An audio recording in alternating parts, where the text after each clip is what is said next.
Wilson. చెప్పండి Wilson గారు. సమీర ఎవరు? స్రవంతి కూతురా? అవును.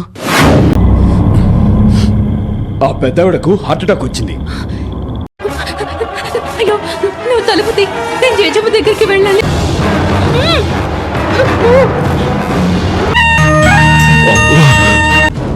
నీ బతుకు నరకం చేస్తాను. సాగర్ సమీరను నీ దగ్గరికి తీసుకొస్తానంటున్నాడు, నీతో నిజం చెప్పించడానికి.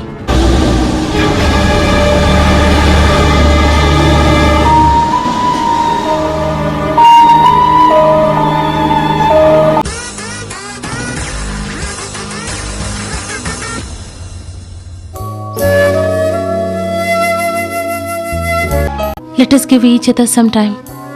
ఒకరికొకరు బాగా అర్థం అవడానికి, దగ్గరవడానికి ఇంకాస్త టైం ఇచ్చుకుందాం ప్లీజ్. నువ్వు అలా అంటే చాలు. ఏదో ఒక రోజు మన ఇద్దరం తప్పకుండా పెళ్లి చేసుకుంటాం, నాకు తెలుసు. Thank you.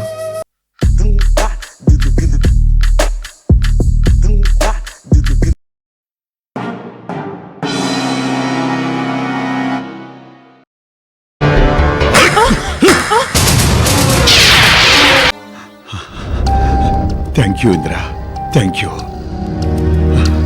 వాళ్ళు వెంటనే బయలుదేరుతున్నారు. ఏం పర్వాలేదు, ఇంకేమైనా మాట్లాడు జగన్. అసలే ఒక గంట నుంచి బిర్యానీలు, ఐస్ క్రీంలు గుర్తొస్తున్నాయి. సరే,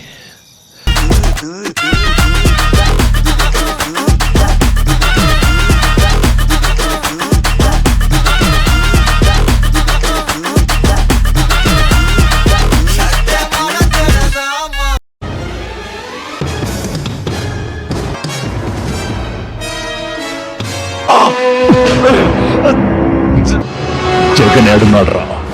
జగన్ ఎక్కడున్నాడు చెప్తామని చెప్పు. అదెట్లా చెప్తాను? వాడు బతుకున్నాడని తెలుసు, కానీ ఎక్కడున్నాడో మనకే తెలుసు. ఎవరో నాకు అస్సలు తెలియట్లేదు. ఓడిపోయావు, నేను వెన్నెలని.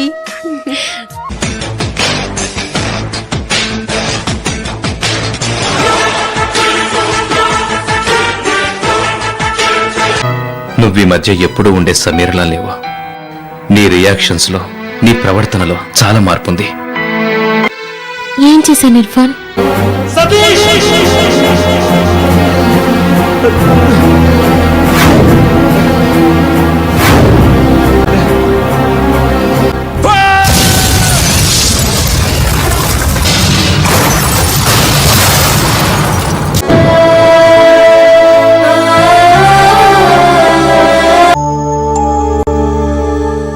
ఇర్ఫాన్, ఈ రోజే నా జీవితం కొత్తగా మొదలు పెట్టబోతున్నాను.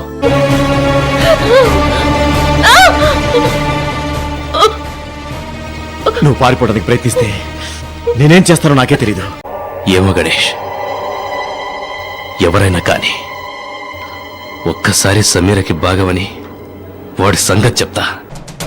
ఒక్క నిమిషం టైం ఇస్తున్నాను బెనర్జీ. నీ వాళ్ళందరినీ తీసుకొని కంచి వెళ్ళిపో, లేకపోతే నేను ఊరుకోను.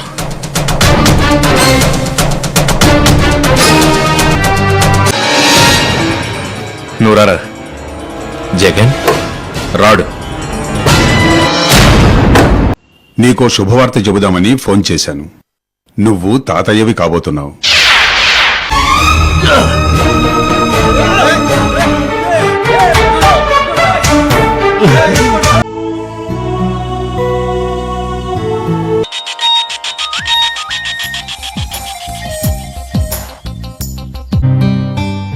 కంగ్రాట్స్ వెన్నెలా.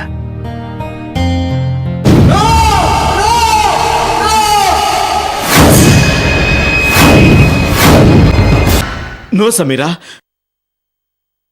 No. I love you Sameera.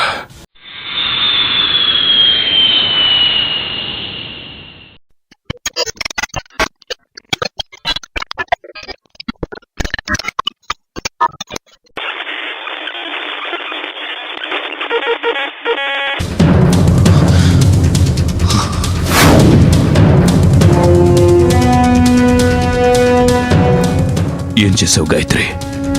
స్వప్నమ్మ భోంచేయలేదు, తలుపులు బిగించుకుని కూర్చునుంది. ఎన్నిసార్లు పిలిచినా తలుపు తీయట్లేదు. కనీసం పలకనైనా పలకట్లేదు. దీన్ని సమీర్కి ఇర్ఫాన్ నేనిచ్చానని ఎప్పుడు తనతోనే ఉంచుకోమన్నానని చెప్పు.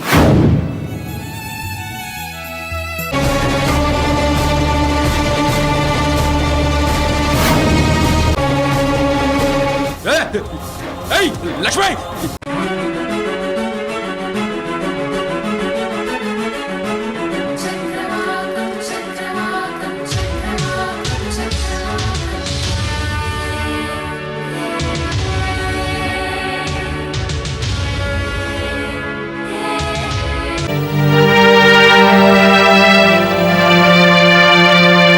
బాయ్ ఇర్ఫాన్.